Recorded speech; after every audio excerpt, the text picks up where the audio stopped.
کوئی شخص یقین کے ساتھ نہیں کہہ سکتا کہ اب حالات کا کیا رخ ہوگا، اس لیے کہ ظاہر بات ہے قرآن مجید میں مستقبل کے بارے میں خود حضور سے کہلوایا گیا، وَإِنْ أَدْرِي أَقَرِيبٌ أَمْ بَعِيدٌ مَا تُوعَدُونَ۔ لوگوں مجھے معلوم نہیں ہے کہ جس بات کی تمہیں خبر دی جا رہی ہے وہ قریب آ چکا ہے یا دور ہے۔ وَإِنْ أَدْرِي لَعَلَّهُ فِتْنَةٌ لَكُمْ وَمَتَاعٌ إِلَىٰ حِينٍ، اور میں نہیں جانتا، ہو سکتا ہے اللہ کچھ اور مہلت دے دے تمہیں اور کچھ اور آزمائش جو ہے اس کے لیے تمہارے لیے کوئی اور مہلت عطا فرما دے، ہو سکتا ہے۔ تو میں بھی کسی دعوے سے نہیں کہہ رہا، لیکن دو امکانات ہیں۔ امکان نمبر ایک کیا ہے؟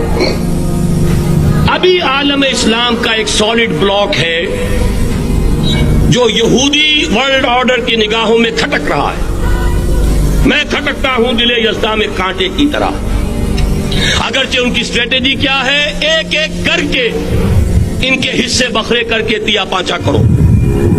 ابھی وہ بلاک کون سا ہے؟ ایران ہے، افغانستان ہے، پاکستان ہے اور روسی ترکستان سے آزاد ہونے والی جو ریاستیں ہیں، یہ ایک سالڈ بلاک۔ یہ عجمی مسلمان عربی نہیں، عربی گئے، یہ نوٹ کر لیجئے، اس لیے کہ عربوں کو اللہ نے فضیلت دی تھی، محمد ان میں سے تھے صلی اللہ علیہ وسلم، یہ رتبہ بلند بلا جن کو مل گیا۔ لیکن ساتھ ہی اللہ نے دھمکی بھی دے دی تھی سورہ محمد میں، ان تتولوا یستبدل قوما غیرکم، اگر تم پیٹھ دکھا دو گے اس مشن کو جو ہم نے تمہارے حوالے کیا ہے، تمہیں ہٹائیں گے، کسی اور کو لے آئیں گے۔ اور یہ بات ہو چکی ہے 13ویں صدی عیسوی میں، 1258 میں جب سقوط بغداد ہوا ہے، عربوں کے ہاتھ سے عالم اسلام کی قیادت چھین لی گئی، معذور کر دیا۔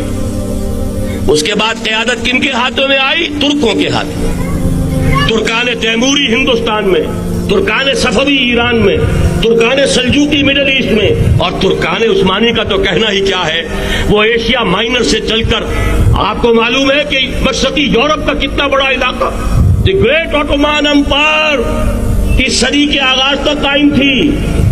اس صدی میں عجیب عجیب معجزے ہوئے ہیں۔ گریٹ آٹومان امپائر جو 3 بر اعظموں پر محیط، نام و نشان ختم۔ The great U S S R, نام و نشان ختم۔ اب تو روس صاحب ایک ملک کی حیثیت سے رہ گئے۔ یہ اس صدی میں دو اور وقت نہیں ہے میں اور آپ کو کیا بتاؤں، اس صدی میں تو بڑے بڑے عجیب عجوبے ہوئے ہیں، بڑی بڑی 2 عظیم جنگیں ہو چکی ہیں، تیسری جو ہے سر پر کھڑی ہے، دور نہیں ہے، جس کو حدیث میں کہا گیا ہے الملحمۃ العظمی، تاریخ انسانی کی عظیم ترین جنگ، اور وہی صلیبی جنگ جس کا آغاز بوسنیا سے ہو چکا ہے۔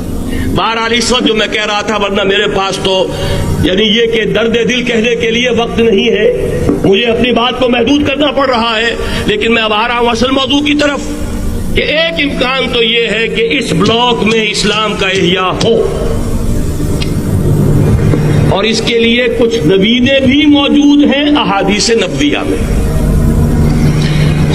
وہ تو آپ نے سنا ہوگا اقبال کا شعر، میرے عرب کو آئی ٹھنڈی ہوا جہاں سے، میرا وطن وہی ہے، میرا وطن وہی ہے۔